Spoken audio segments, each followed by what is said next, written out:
Good morning. I'm Tom Clark, the editor of Prospect magazine, and I'm delighted to welcome you today. 5 years have passed since a big bang of pensions tax reforms ushered in a much trumpeted set of new freedoms for savers. This week's budget, however, takes place in a world where it's even clearer than it was back then that it's security, first and foremost, rather even than freedom, that is the preeminent thing probably in most people's minds when they're looking into money matters. Through all the turbulence of the Brexit years, auto-enrolment, a rare cross-party triumph in Britain, has been working to deliver a bit more of that security to the retirements of millions of people, quietly squirreling away money on savers' behalves.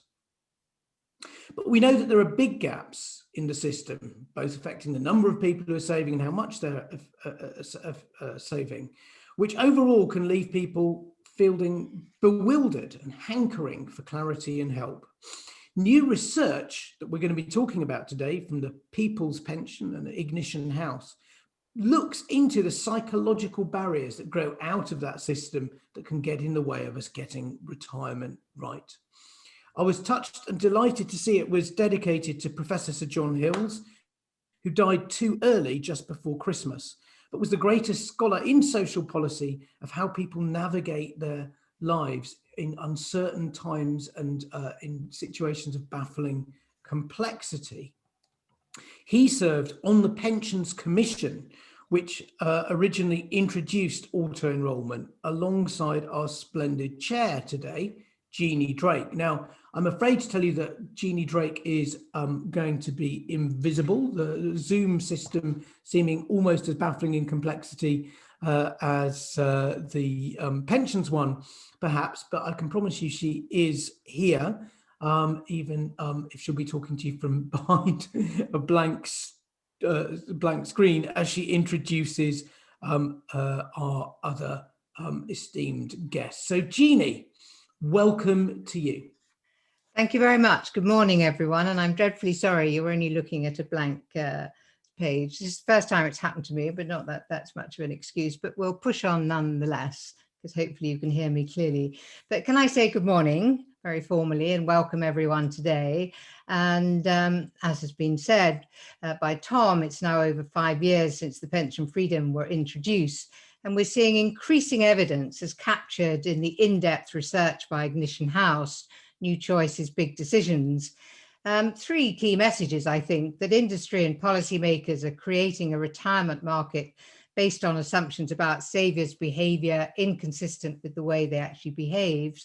Savers want a safe, guided path to retirement, and pension freedoms are in danger of reframing the pension pot away from being the means, together with the state pension, to secure an income for life in retirement, to an accessible pot of money to fund priorities in the near-term future. The Ignition House research sets a premise for our discussion today and raises questions such as how to reconcile public policy with savers' behaviour, what solutions to meeting the risks of retirement should schemes offer, and even more fundamentally, have we forgotten what pensions are for? But first, can I introduce our panel? First of all, welcome to Nigel Williams, MP for Amber Valley in Derbyshire, a member of the influential Work and Pension Select Committee at the House of Commons. Alistair Byrne, Managing Director, Head of European, Middle East and African Pensions and Retirement Strategy at State Street Global Investors. Jeanette Weir, Founder and Director of Ignition House, whose research is the focus of our attention today. And Philip Brown, Director of Policy and External Affairs at the People's Pension, which together with the State Street Global Advisors sponsored the Ignition House report. Could I remind audience members that we will be taking questions, so do feel free to start putting your questions into the Q&A. But Jeanette, before we go into discussion, can I invite you to review the findings in the Ignition House report with our audience? Yeah, sure. Thank you. So, in our research series, New Choices, Big Decisions, we've been following the same group of people over the last 5 years as they've been making their decisions under the new freedom. So, back in 2015, 2016, we initially tracked 80 people over an 8-month period as they grappled with understanding their new options and deciding whether they were going to do drawdown or annuity or take their money all in one go. A year later, we checked in to see if they'd made any further decisions or had any regrets about what they'd done. And now that they're 5 years older, they're all starting to wind down or stop work completely. And so at the end of last year, we thought it would be a good idea to catch up with them to see how they were getting on. So we interviewed 30 who'd gone into drawdown of our 50 respondents in total. And what we were seeking to understand was how they were approaching what we've called the big decision. So the 5 years ago, they were deciding to take their tax-free cash and do various things with their policies at that point. But the big decision is really what to do with their DC pot when they no longer have any income in retirement. So they're at that critical phase in their life where those decisions are starting to become a reality. And as far as we're aware, there's no other studies that have this longitudinal element to them, and nor have they looked in depth at people who are taking subsequent payments out of their drawdown policies, looking at their motivations, their plans for retirement, how they see their DC pots. And I think this research fills that very important knowledge gap. So reflecting on what our respondents told us, and as you can see from the chart, I think there's quite a divergence between the sort of rational economic agents that we perhaps think consumers are, who would want to actively plan for retirement, who understands the risks that they face, who engages with the decision-making process, and who wants an income for life. But actually, in reality, we've been observing something that's really quite different. And our first key finding is that the financial element is rarely the trigger for fully retiring. More frequently than not, we heard people talking about just being fed up with working. Perhaps they were having some ill health, or their partner was having ill health. Maybe their partner was retiring and they just wanted to join in with that. Perhaps they were reaching a milestone birthday, but very rarely did we actually hear people talking about making detailed calculations of the money that they were going to have coming in versus the money that was going out when they were no longer receiving any form of salary or paid income from work. And remember, this is even amongst those who were already taking drawdown payments out beyond the tax-free cash. And so what we say is that there's no epiphany really, when they reach this milestone event of fully retiring, where previously poor planners who've taken very little or no interest in their pension during accumulation suddenly become fully equipped to make the very difficult decisions that they face.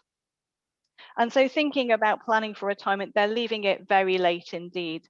It was common for us to hear people even 6 months before stopping work completely had done very little in terms of making any plans. And the plans that they had generally tended to focus on the nice things that they were planning to do, the holidays they were going to take when COVID lifted, how they were going to spend time with their families and friends. And you can see some of that emerging in more in robust evidence from survey data, such as the Financial Lives data from the Financial Conduct Authority. Digging deeper into what was going on behind this, there are deep-seated behavioural barriers preventing people from wanting to engage with financial planning for retirement. And not least was the fact that they were a little bit scared of it.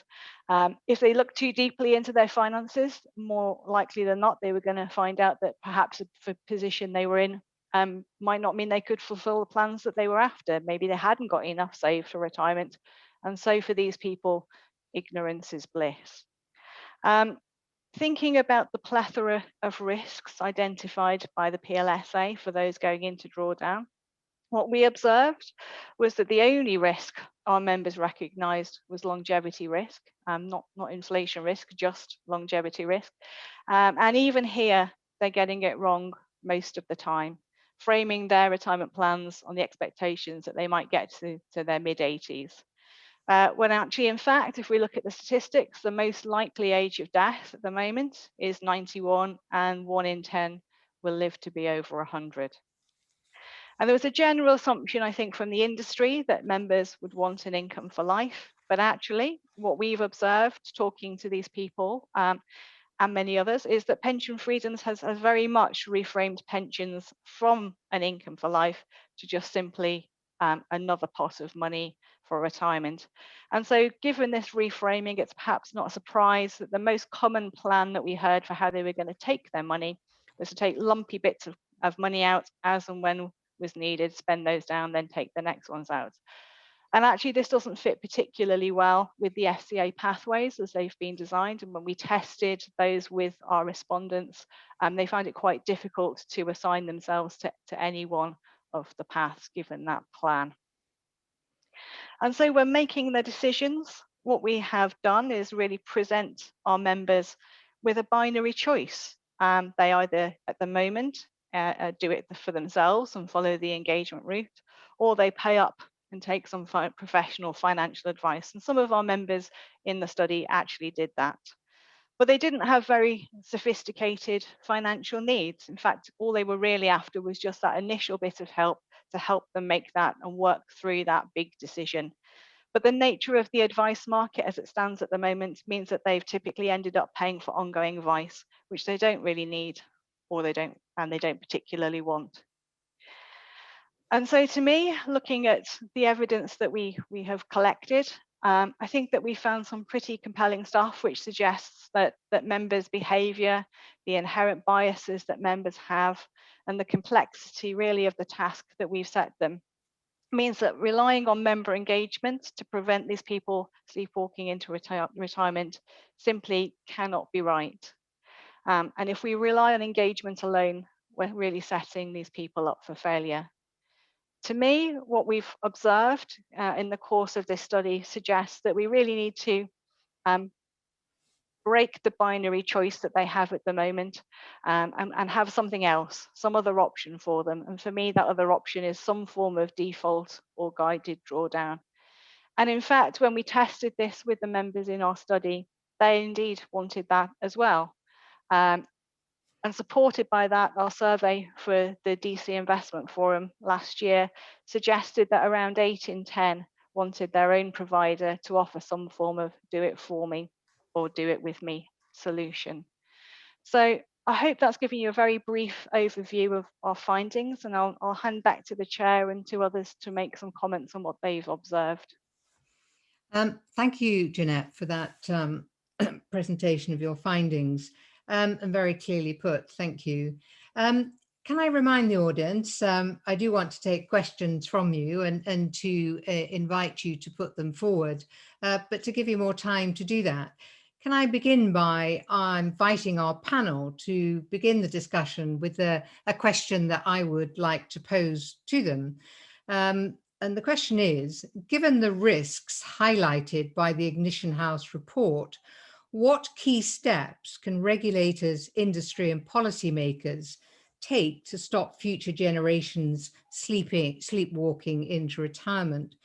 Phil, could I invite you to give your views on that question?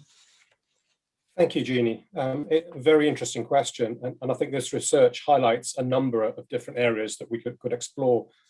The thing that stands out most of all is the choice architecture that's in place at the moment isn't actually working. So I think regulators, providers, policymakers need to go back to the drawing board and say, what are the consumers and members of schemes actually looking for? And I think auto-enrollment schemes especially that are relatively young in comparison to other pensions in the market have an opportunity here as they start maturing and their membership starts kind of approaching that point of retirement, of doing something slightly different to the binary choices that are available in the market. Now that's going to take work and a bit of time to get it right, but the bits that stand out are not a single product, because that's clearly not working for the people being researched at the moment. And there's clearly people crying out for guidance. So those are probably the two areas I'd focus on for policymakers and regulators for the moment. Nigel, thank you, Julie. Sorry, had you finished? Did I interrupt you? Oh, no, sorry. Yeah, that was my opening comment. Right, thanks very much. Nigel, Work and Pensions Select Committee, key influencer on public policy. What's your view on what key steps regulators, industry and policymakers can take? Jeannie, thank you again. Thank you for the presentation beforehand. This is quite timely for us because the Working Pension Select Committee is about to move on to the second phase of our pensions inquiry, where we will look at accessing pension savings and the choices people are making when they reach that point. So we'll be looking exactly at this area. And I think in some ways it's a pity, because I can remember being on the Select Committee when the freedoms were first introduced, and we had loads of questions and recommendations then around what are you going to do when people start to hit retirement age and just don't make any decisions and don't know what to do, because the whole logic of auto-enrolment was it was worked on the basis of inertia, not engagement. But we assume that if we plonk people into a pension scheme, they'd stay in it even if they hadn't ever chosen to go in one before. So it's a sort of heroic assumption to think, having done that they'll really understand and be engaged when they get to retirement and want to make lots of complicated and difficult decisions. So I think the right decision was to move to default pathways to try and help people down that journey and focus them on a smaller number of clear decisions. I think the second thing we need to work on is the take-up of PensionWise. That was introduced as a free guidance service to help people not make terrible mistakes and to understand what their choices really meant at that time. But the take-up has been nowhere near what was hoped for. I think that's the only real solution I can see out there, to give people at least the basic information they need to make what will be a extremely important decision, perhaps one of the biggest financial decisions of their life, when they're approaching the date when they want to start accessing the money they've been saving for decades. But that's all I have for my opening remarks. Thanks, Jean. Thank you. Alistair, what's your take on the question? Thank you. I think, as a piece of background, I think it's absolutely right that people have flexibility about how they access their retirement assets. And obviously, freedom and choice was the terminology used at the time. But I think it is quite clear that we haven't really worked out how to support them in exercising that choice. And I think very much that hinges on the behavioural versus rational decision-making points that Jeanette mapped out, that, quite simply giving people more jargon-ridden information and telling them that they need to shop around is not going to be the answer. So, much more need for clarity and simplicity when it comes to products. I think much more focus on defaults where appropriate, and otherwise, as was just mentioned, easy paths for people to follow. I think that the pathways are the right concept. I think there's a bit of work to be done to refine them and make them resonate with people. And when I say defaults, that can be product-led. It can be a guided drawdown that people can use, that has risk-managed investments, that has guidance about how much income you can take. But it can also be process-based. So in relation to the take-up of PensionWise, I think a default there that says if you're trying to access your pension assets, you're opted into that guidance. It's these kind of nudges that will help. And I think more fundamentally, trying to get the conversation back to being one about income for life, that it might make sense to tap into some assets when you're in your 50s, but only if you know where your income is going to come from in your 70s, your 80s, your 90s. And as part of that, we really need to raise awareness of the wonderful thing of it, which is that how long people can expect to live for, and that the short horizon that comes from the behavioural bias often takes people away from thinking, well, I could be there in my 80s, my 90s. What will I be using for income at that point? Thank you, Alistair. Jeanette, I'm going to call you in, but we're beginning to build up questions from the audience. But Jeanette, do you want to make some comment on what you see are the key steps? And then I'll start to bring in some of our quite hard-hitting audience questions that are now appearing. Yeah, I mean, I think, PensionWise was introduced, and many of our respondents had a look at the PensionWise website. Fewer of them had actually been to see PensionWise when they were making their initial decision.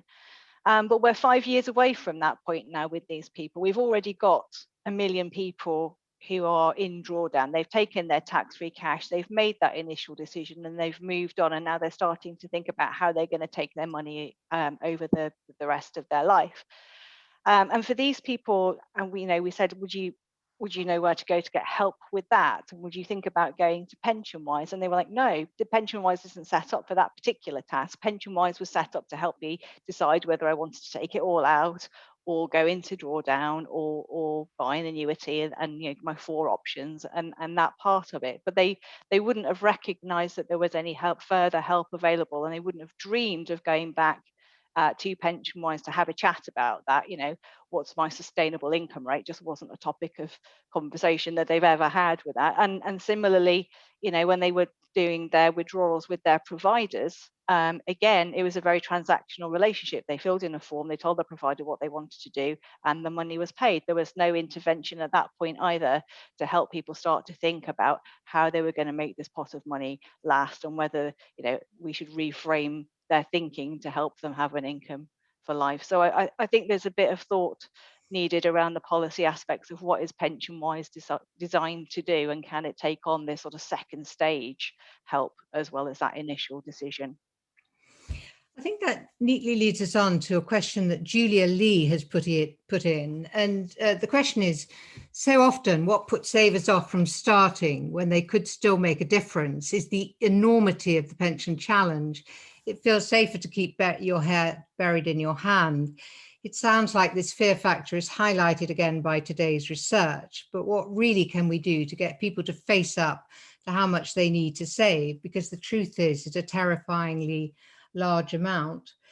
And building on that question, of course, what people have in retirement is a combination of their private saving and their state pension. So the policy underpinning both is quite important. But this issue, again, of what can we do, what more can we do to get people to face up to the challenge, particularly at the saving stage and their ability. Phil, do you want to have a go at that, Julia's question? Thanks, Jeannie. That's an interesting question, and the points around PensionWise are well made. It's set up for a very specific purpose, and what's being kind of demonstrated by this research is that there's probably other intervention points that could be included, other choices that are made post that initial kind of retirement choice of what pathway you're going to go down, to use kind of FCA language. But I think the real challenge here, and the challenge we have to face into is one of information asymmetry. And that actually flows in both directions. If a scheme wants to provide guidance, it needs to know more about the individual than just what's in that retirement pot. They may have other assets, they may indeed have other pensions. At the moment, there'll be some that have DB benefits as well. So you need quite a bit more information than just the data you hold in the scheme. That said, the data you've got in the scheme can be used to help facilitate some of those products that have been talked about earlier. I highlighted kind of using a product that is more than just drawdown and more than just annuity. Alistair talked about using a mechanism that has multiple pots in it that you can use for different purposes. But something in terms of the innovation of the product has to happen to a greater degree than has done so far. But that's understandable as well, because we're still in the early days of auto enrollment. Many of the 10 million people who are saving at the moment are not actually ready for retirement. So we've got a bit of time to start solving this. That said, there are people retiring at the moment, and that point on guidance is really important. We've got to find ways of delivering information to them that helps them make choices, helps them understand tax efficient withdrawals, helps them understand if they're going to live a long time, what inflation might do to the amount of money they're taking, and how relevant that is to them as an individual. But again, this is starting to push towards advice when you get into that kind of detail. So we need to have clear boundaries, and we need to know when to hand people into the advice arena. I think that there's definitely more work to do here in optimizing the product and actually optimizing the journey. And part of that will be things like the pension dashboard, which allow a saver to see all of their pensions in one place. But we've got to think more expansively about how that dashboard can be used. It can't just be a place to go and see where all your pensions are. There's so many powerful things behind it that can be used for other purposes. The data standards that are in there could be used to exchange information between schemes, just as an example. And I see dashboards actually as a start, where they're going at the moment, just as a starting point, and we need to map out where to take them and how quickly to do that to really allow pension scheme members to take ownership of their pensions, which they can only do once they know exactly what they've got and where it is. I hope that helps, Jeannie. Thank you very much. Nigel, sticking with Julia's point, what more can we do to get people to recognise what they need to save in order to have enough in retirement? Of course, again, that is a combination of the state and the private pension saving. So would you like to comment on both elements, what more we can do to get people to save, but also in that saving, they need that firm underpin of the state pension. What do you say that means for state pension policy going forward? I think we've got state pension policy in a sensible place following the reforms to the single tier, which was designed to keep everybody above the poverty line in retirement. So I think that structure, I think we need cross-party consensus, and we have it, that state pension structure should stay there and should keep being indexed, so we keep that basic promise of everyone who retires, who's at least done their years of work or caring or whatever else, will get that minimum level of income. Above and beyond that, I think the dashboard has a role to play. People then have the information of what they've already saved.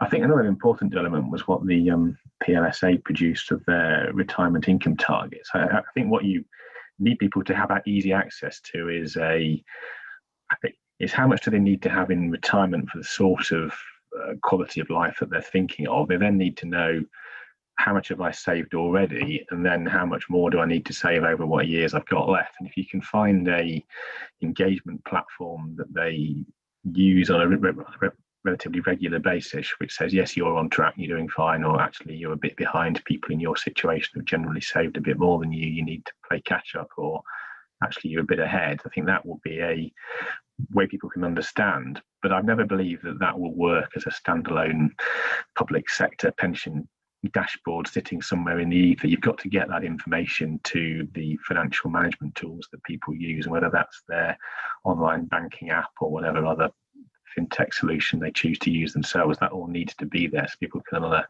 relative, I'm not saying every day or every week, but a few times a year, you can just flick to that tab and say, oh God, I'm miles behind, I must do something about that, and at least get that sort of information through to them. But it needs to have all those elements. It needs to have, what do I already have? What do I want to have for my retirement, and what's my gap? Without all three of those, you're not giving people any information that will really be meaningful to them. Thank you. Alistair, what comments do you have to say further on Julia's point, combining this, making people understand, and also the underpin of the state pension? Yeah, I certainly echo the point about the retirement living standards. I think give people an insight into what kind of level of income they would need for different lifestyles in retirement. I think that's helpful, and to raise awareness of the level of the state pension. I think that's often not well understood in the research about people knowing what they can expect and how much that gets them towards the retirement living standard. They will identify a gap. Dashboards and the rest of it can tell them the extent of that gap. I think the crucial thing is it needs to be easy to solve that gap. So if someone's in a dashboard, someone's looking at, there's a need to save more, then how simple, how automatic can we make that process? Obviously, automatic enrolment has given us a base. There's a lot of research out there about automatic escalation of contributions. Someone can check a box and say, I want to save 1% extra each year over the following year. So it's the standards, the higher awareness of the state pension gives people a sense of what the problem to be solved is, but it's about making it very easy for them to then take action and not presenting them with complexity that will result in them just shutting down and not making a decision at that point. Nigel, you made the comment that there seemed to be broad consensus about the state pension, and this seemed to be settled policy now. I hope you're right, but I do increasingly hear comments from people that suggest they don't understand that private savings only work for the vast majority of people if there's a firm foundation of good state pension upon which they can build with those private savings. But that leads us in actually to a question from Catherine Rawnsley, which is very topical in two parts really. And her question is, lockdown has protected the ode by clobbering the economic opportunities of younger people. Rather than hectoring the young to save more, shouldn't the Chancellor use his budget to find a way to get today's pensioners to contribute more directly to the retirements of those who will come after them?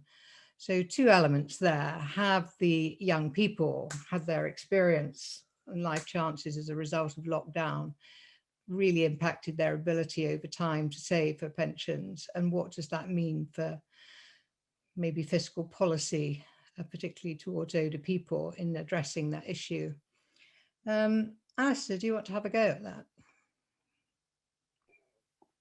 It's a tricky one. I was tempted to say leave that to the politicians on the call to answer, but I think there's obviously very difficult economic conditions in the short term, and I think that will have that impact that's been highlighted on younger people.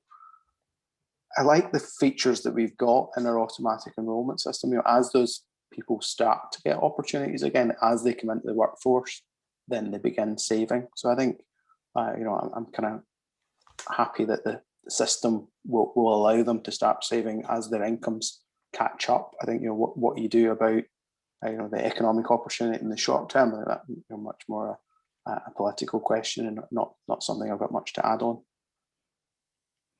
Nigel, you're the Work and Pension Select Committee and MP in the current government.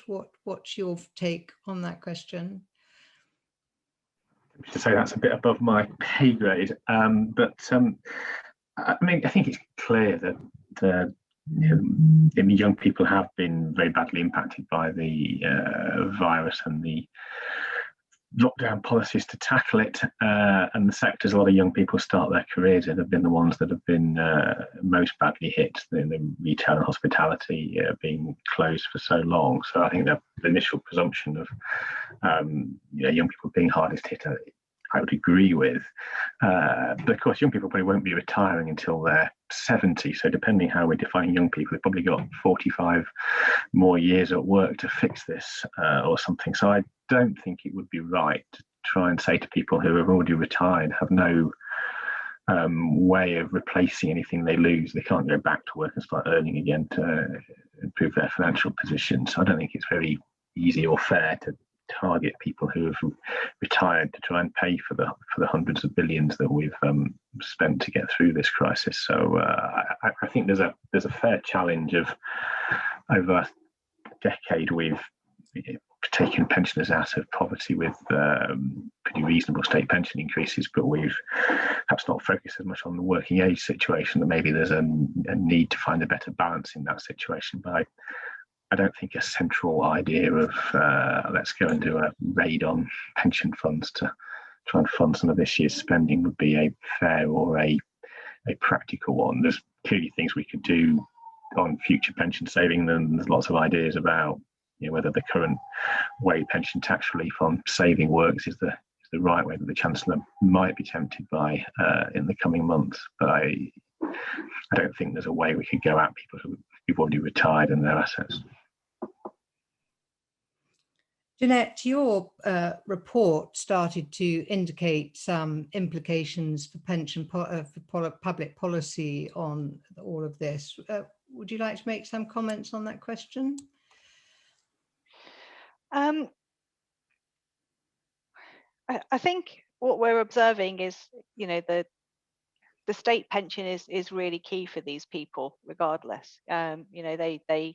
They see it as the bedrock. They are, as Alistair said, often surprised at how much they're going to get, and raising awareness of that at an early stage would be helpful. I too am a big fan of the PLSA's work on the retirement living standards. I think that's fabulous, and having some consistent numbers that the whole industry uses is vitally important, because if we start pushing out different things to different people, they just get confused and then they put their heads back in the sand again. And I would also suggest that we need to think about how we can help people think about their retirement. So, for example, in the study that I just did, I had a number of women who were upset about the amount of pension money that they had, but they had been working part-time for most of their lives. And actually, you know, there were really good reasons why they wanted to do that, and their kids were young, and you know, that they performed those functions. But they said to me, I wish that I've had a second thought about this. I wish I'd have been prompted to start to think, particularly now that auto enrollment is in place and I get pensions through my employer. I wish somebody might have said to me, hey, do you really need that extra 1 day a week off now your kids are a bit older and gone to school, or maybe they've even left home? Because if you go back to work, not only are you getting the income, which puts you in a better financial situation, you're also getting the pension contributions as well. So I think we just maybe need to think about some of those sorts of things, and definitely helping people to understand how to maximize their state benefits, giving them more help to understand about the national insurance contributions and how they can increase those, and the other entitlements that they may get when they're in their retirement years from other kinds of state benefits, because we know the take-up rates are not 100%.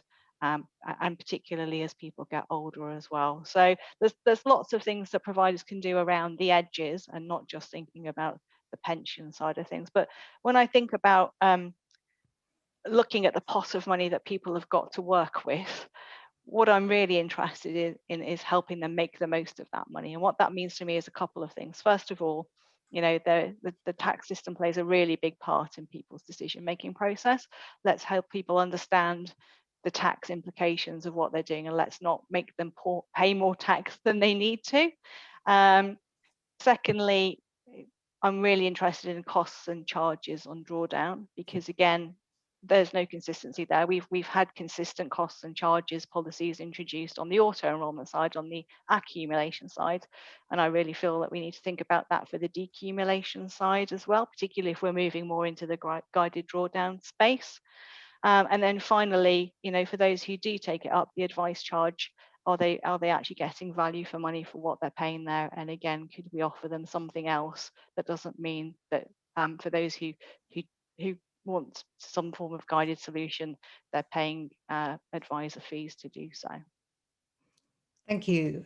Before I go back to the issue of efficiently managing savings in retirement, can I just bring this issue of economically disadvantaged to a close by putting a question by Steve McCabe MP to the panel. Apart from the question is, apart from the existing auto enrolment arrangements, what single measure would panel advocate to boost the pension opportunities of poorly paid young people? So your one measure. Nigel, what would your one measure be on the Work and Pension Select Committee? Of which Steve's a member, so it's tempting to look at the pension tax relief I just referred to. I suppose if you wanted one measure, I'd be trying to get people on the housing ladder so they've got an asset they can use in their retirement to fund their retirement if they want to downsize or draw down against it, and so they're not paying out rent from their hard-earned pension savings. So I would be looking for policies to do that, and whether we should allow some auto enrolment or some employer contribution to be put into a savings scheme that could be used to get people a deposit and get them on the housing ladder.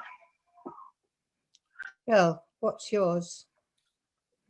That's a really tough question to say which one policy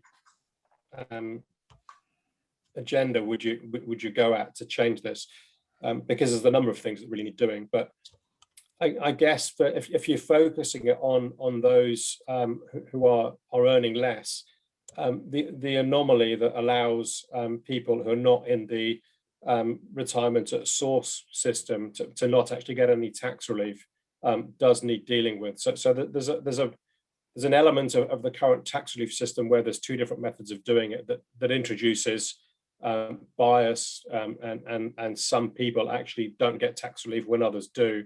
So dealing with tax relief and making it fairer for the low earners is probably a place I'd start. Jeanette, you gave us a fairly full outline of the kind of public policy implications that you would focus on. So if I may, I'll move on to the back to this issue of how we effectively help people to effectively manage their savings in retirement. And I want to put a question by Ben Stafford, because your evidence does show that actually people make up their mind often quite early. And I take anything over 50 quite early, given they might have to live to their mid-80s. And often their minds are locked into decision making, and that we may need to get to them earlier to influence them. But Ben Stafford's question is, the Money and Pension Service Stronger Nudge trials achieved an 8% take-up for PensionWise, which would increase take-up to around 1 in 4. Wouldn't it be better to have an auto-appointment process for PensionWise at an earlier point, say the 50th birthday, rather than expecting nudges or signposting as a means of ensuring people take up their appointment? What do you say to that, Phil? Back to you again. That's an interesting suggestion of Ben's, and you can see that it would increase the number of people that go through PensionWise. I'd point back to some of the data in this research that shows that actually it's not a single piece of guidance that somebody's looking for. So if you're going to do something like that, you've got to expand the remit of how the guidance is delivered in what situations the individual can access guidance, or the general public can access guidance. It can't just be a spot solution that's used once at the age of 50. I think that comes out in the research. So there's a place here for both policymakers and providers and regulators to think about where the regulatory boundaries are and what help they can actually deliver to the general public as well. So I think it's wider than just PensionWise, but it's a good suggestion to try and get people into PensionWise before they've made a decision. I just worry that if the decision is to take something like their pension commencement lump sum or tax-free cash and not to take income, that at a later date, when they're going to make another choice, they probably need some guidance again. So it's about an ongoing guidance service. I think that's where we should be focused. Jeanette, would you like to comment on that question? Yeah, I mean, I think I would totally agree with Phil. I think what we've observed is when people in their sort of at the point of decision making when they are 55 have gone to see PensionWise, a lot of the times what they're doing is trying to validate what they've already decided to do and just check their understanding, and what they're intending to do is either cash all their pension in or take some tax-free cash and go into drawdown. So getting them a bit ahead of that game and pointing out the implications of taking their tax-free cash and spending it on their holidays and cars and all the rest of it that they're doing, or even just simply putting it in the bank and leaving it. We've had people in our study I've spoken to, 5 years later after that decision point, where they've still got their tax-free cash left. They've done what they needed to do. They had a fair chunk over, they've left it in the bank, it's just sitting there, they've done nothing with it, and it's not even switched to a better earning interest rate account. So helping them to understand that at an earlier age, I think, is really important to, again, coming back to this, make the most of the money that you've got point. And then again, they will need help as they go through and make perhaps these more tricky decisions about how are they going to make this pot of money last for life. And at the moment, that's not there. So I'm in favour of more action on the PensionWise front, but I don't think that PensionWise alone will do the job. I'd like to see that in combination with some sort of guided drawdown solution, so people have got at least a bedrock of some form of policy in place where they can use that if they want to, and that's good enough for 80% of the people, or they can make their own decisions if they don't want to. Rather than go all through all panel members on that question, I want to bring in a sort of development of that question by raising a question from Andrew Young, and I'll go to you, Alistair, first to invite you to comment on it. Well, Andrew says it's interesting that the interviewees did recognise the longevity risk, but was there any indication of how they were planning to address it? So, Alistair, give us an indication of what you're saying about planning to address it. I think the way that they were planning to address longevity risk was hoping for the best. I think there was still a real short-termism, even if they would acknowledge, the prospect that they might live a lot longer. They weren't really doing very much to mitigate that risk. And I think, the answers to that come back to some of the thoughts around what we give people in terms of a structure or a guided architecture that they could follow. And I think something built in to the products they're using that looks at longevity risk, that perhaps has an annuity, to cover the later years, while the flexibility is given to how they access their assets earlier. I think something like that people could sign up for automatically would help, because at the moment, it was really just an acknowledgement that they might live for a long time, and I hope for the best that perhaps I won't be as active in the state pension will be fine, but it wasn't very well developed what they were doing. Jeanette, your evidence seemed to suggest that people's approach to longevity risk was lack of understanding, or the ostrich. Would you like to try and have a go at Andrew's point or question? Yeah, sure. So I mean, they were anchoring on to this sort of mid-80s point, because that's kind of what's been put forward in literature that they've been reading, or maybe they've seen it in the media. And actually, if you look at the statistics, as I said, the most common age of death for those aged 65 today is 91. So they're already 5 years out. So we need to sort of reframe that a little bit and help them understand it. But really what their plans were if they ran out of money was, as Alice said, hope for the best. Hope that the state pension would be enough. And particularly for this cohort, they have got housing wealth.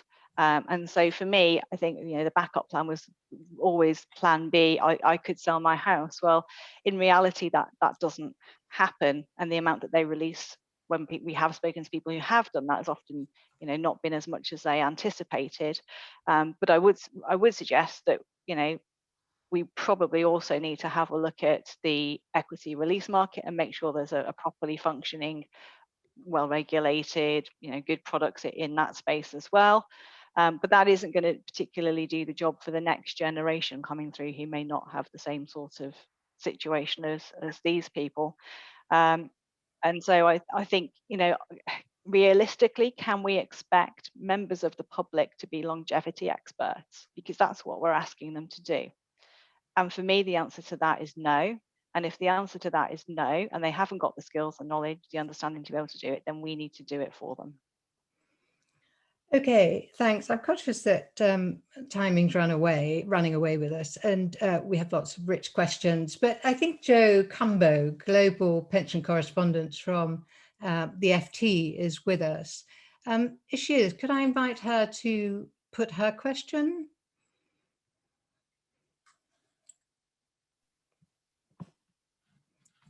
Hi, everyone. Thanks for allowing me to join your webinar today.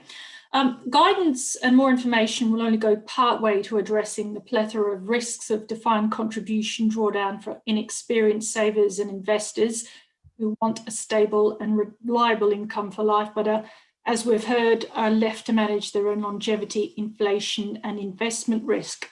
I wondered if the panel thought more radical interventions should be given more forceful thought to tackle the fundamental challenges of DC.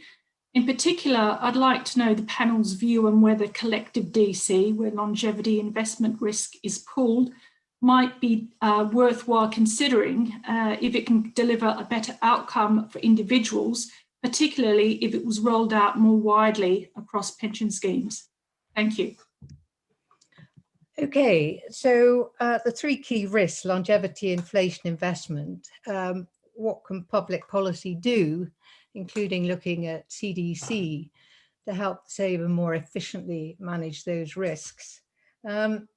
We've had pension freedom. We didn't necessarily reflect too much on managing those risks. So can I put you on the spot, Nigel?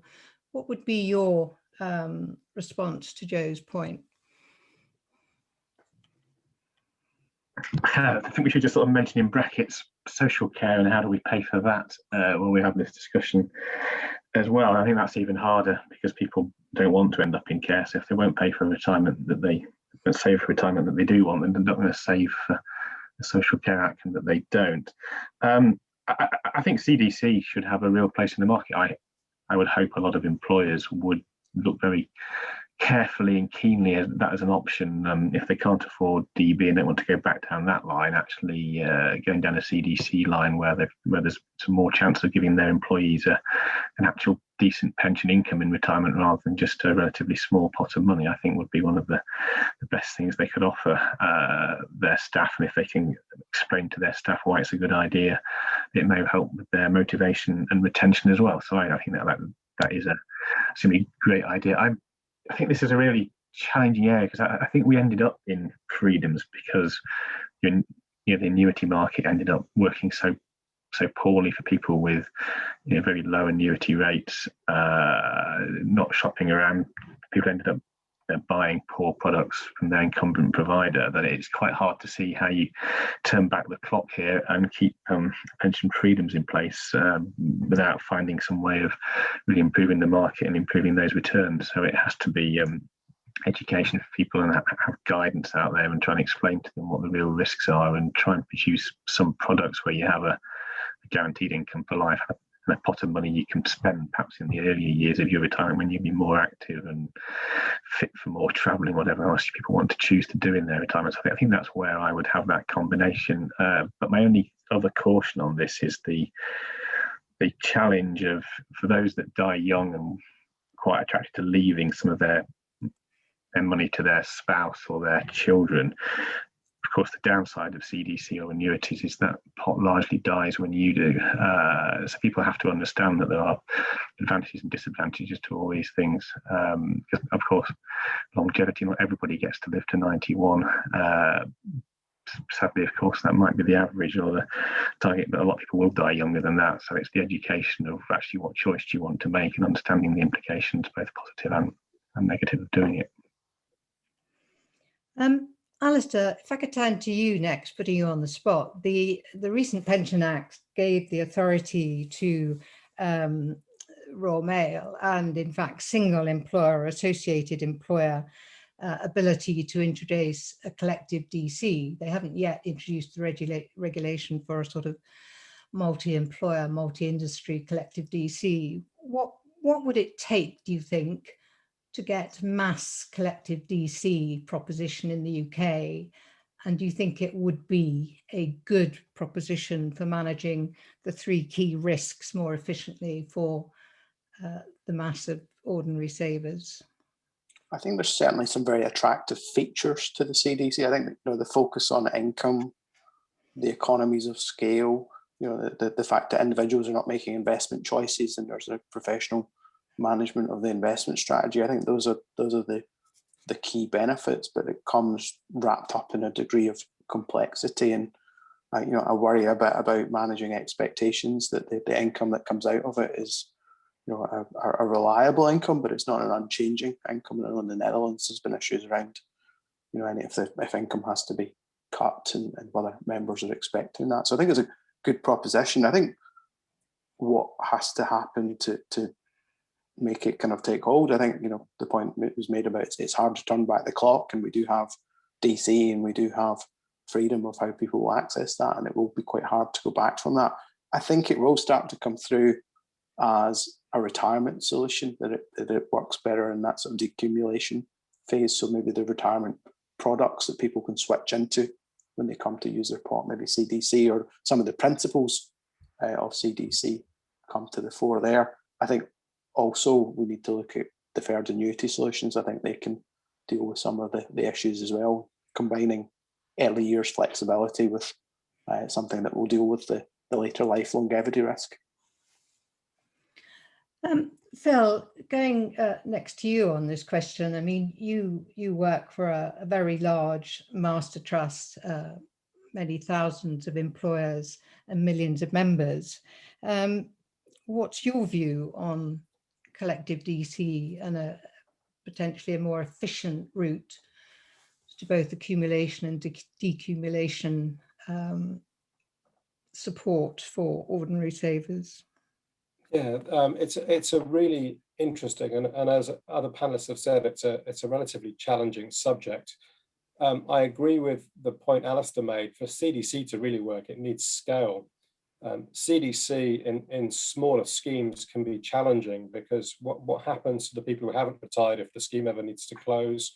What happens if there's no new stream of members coming into the scheme?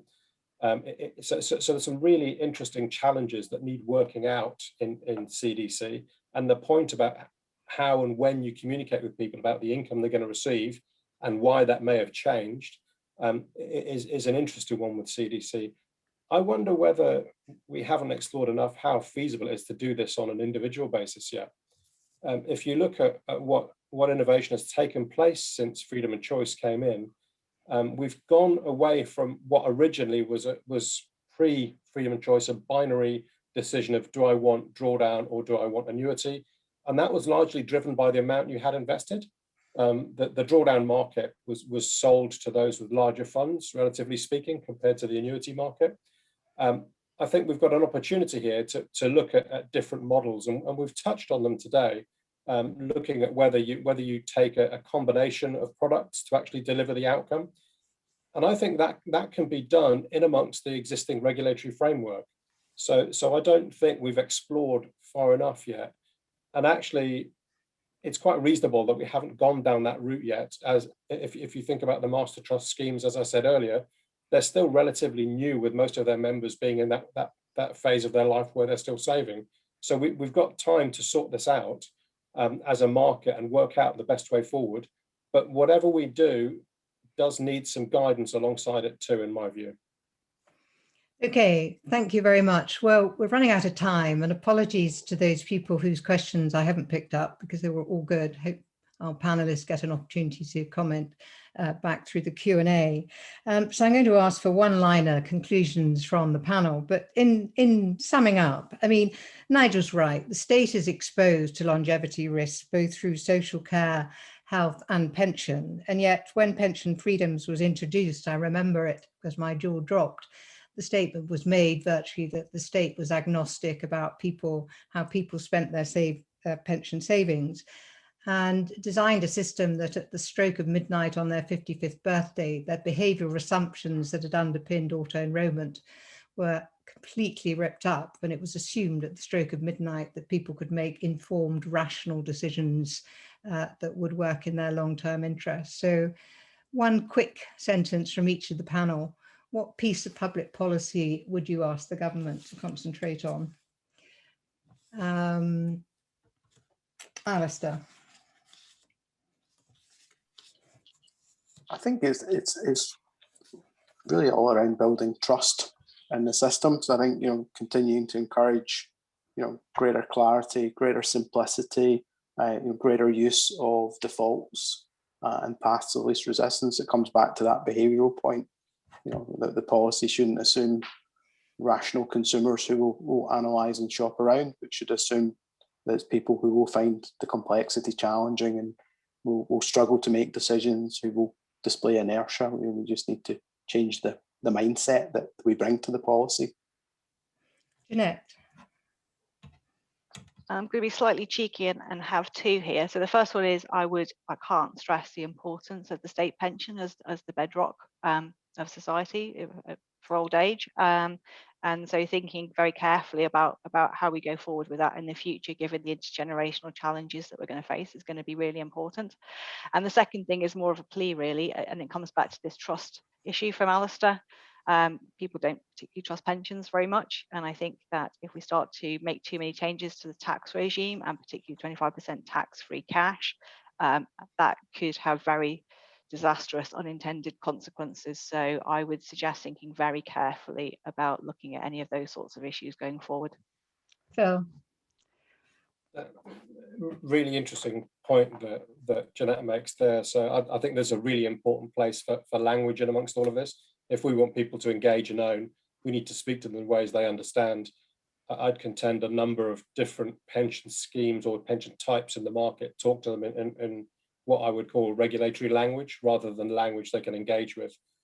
So that was just a follow on from Jeanette. I think what we really need to do in products, we've looked at regulating products, we've looked at regulating advice, and we've kind of flip-flopped between the two over the last few decades.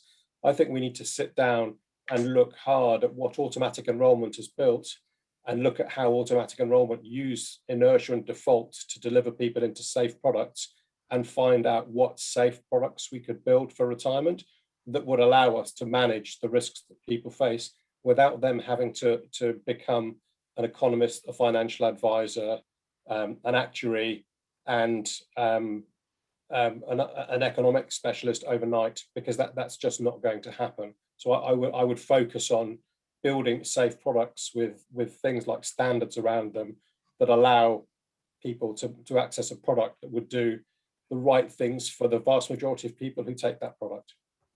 Thank you, Jeannie. Thank you. And Nigel, the last word with you. I would, I think, focus on getting auto enrolment to a place where people are saving enough. So I would push ahead with the proposed reforms to increase the minimum contribution up to 12%, split between the employer and the saving, and to lower the age and lower the income threshold, and all those very important changes. Because I think if you've not got people saving enough, then it all starts to go wrong from there. So if we can get people getting closer to saving the right amount, then hopefully everything else will make much more sense and be much more appealing and engaging to them, and we can then bolt all the other solutions on. But without enough saving, we'll be in the same mess in 10, in 20 years' time as we are now. Great. Thank you very much indeed. Well, thank you very much, audience, and for your great questions. There are several great questions that I never got the chance to call in. I'm sorry. Thank you to Jeanette and for the great piece of research done by Ignition House, because we're now beginning to see the implications of the post-retirement, post-saving phase, the decumulation phase, and it's a very informative piece of work. Thank you to State Street and TPP for sponsoring that work, Prospect for hosting today, and thank you to all our panel members, and hopefully everybody enjoyed the event. Thank you very much indeed.